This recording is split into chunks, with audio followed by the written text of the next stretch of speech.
လူဟာလေဒီလိုမျိုးတော်တော်များများဆုံးရှုံးတဲ့လူကိုကြည့်ရင်ကိုထင်းကတင်ရွှေနန်းသူပြချက်ထင်းကကိုတစ်ချက်ကောင်းတွေ့ပြီဆိုဂျန်တဲ့အရာကိုတတိမမူမိတာအဲ့လိုမမူမိလို့ရှုံးတာများတယ်ကြောက်ကများသောအဖြစ်ကြောက်ကိုဆိုကြပါစို့နော်ကျွန်တော်ကနေပြီးမှအခုမင်းတို့ကြောက်ကိုကြည့်မယ်မင်းတို့ကြောက်တုံးဝယ်လာမယ်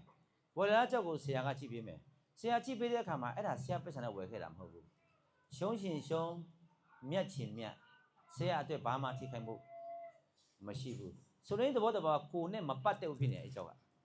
ငါတပည့်ကဝယ်ခဲ့တဲ့ကြောက်ဖြစ်လို့ဆိုတဲ့နဲ့မပတ်တဲ့ဘူးမပတ်တဲ့အခါမှာကျွန်တော်မှာလောဘကင်းတယ်ဒေါသလည်းကင်းတယ်အဲ့ဒီကြောက်ရဲ့ပုံမှာကျွန်တော်မောဟကင်းတယ်လောဘဒေါသမောဟကင်းမှကြောက်ကိုကြည့်တဲ့အခါမှာသူ့ရဲ့အမြင်မှန်ကိုကျွန်တော်ကောင်းကောင်းမြင်ရတယ်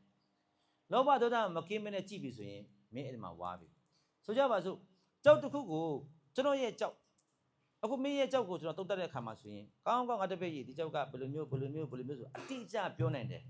ကွက်ကွင်းမြင်ရချင်းအကြောင်းဟာအဲ့ဒီကြောက်ရဲ့ပုံမှာကျွန်တော်ခဏပြောတဲ့လောဘဒေါသမောဟကင်းထားလို့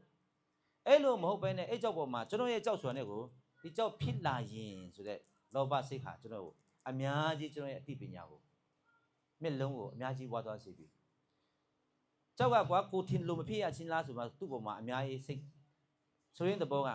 ကြောင့်မို့ကိုကြောက်ကိုကြည့်ရင်ဘလောက်ဆရာကြီးဖြစ်ဖြစ်အဲ့လူဟာမတတ်တယ်ဘာကြောင့်မို့အဲ့လိုမတတ်လဲဆိုရင်ကြောက်ပေါ်မှာကျွန်တော်တို့မနေ့တုန်းကငါတို့တပည့်စိုးနေတဲ့စကားပြောပြတယ်တမန်တိုင်းကားထဲမှာတယောက်တိုင်းချနေပြီမင်းဘေးကနေကြည့်တယ်ရံဖြစ်နေတာသူတို့နှစ်ယောက်ပဲလေအဲ့လိုများထိုးလို့ရှိရင်အဲ့လိုကာလိုက်ပါလားလွယ်လွယ်လေးပဲလေမင်းကြည့်ရင်မင်းကိုယ်တည်းသူနဲ့ရံဖြစ်နေပြီဆိုရင်မင်းဒေါသတွေအကြောင်းမို့တမန်လည်းတီးတယ်မင်းမမြင်တော့သူဘာလုပ်နေလဲဆိုမမြင်တော့ဘူးဘေးကနေမှအေးစစ်ထိုင်ကြည့်တဲ့ကောင်ကအကုန်မြင်ရတယ်ဒီတဘောပဲဒါကြောင့်မို့ကြောက်ရဲ့ level မှာတကယ်မြင့်သွားပြီဆိုအဲ့ဒီအကြောက်ကိုလေတကယ်ကိုကြောက်သမားစစ်ပုံစံမျိုးလိုချင်တတ်မှုကိုရှော့ပြီးမှကြည့်နိုင်တယ်ဆိုရင်မင်းအဲ့ဒီကြောက်ကမင်းကိုစကားတွေအများကြီးပြောပြီးမင်းတို့မားခဲ့တဲ့အကြောင်းကလေဒါလေးဝဲမှငါဘာတော်လို့ရှိရင်တော့ဒီကြောက်ကဘာဖြစ်လာမယ်ဆိုတဲ့အတွေးဝင်တာနဲ့ဖတ်ဆိုအမှတန်တဲ့အရာတွေကမင်းကိုအမောင်ဖုံးသွားစေတာတပည့်တို့ကြီးမမိန်နဲ့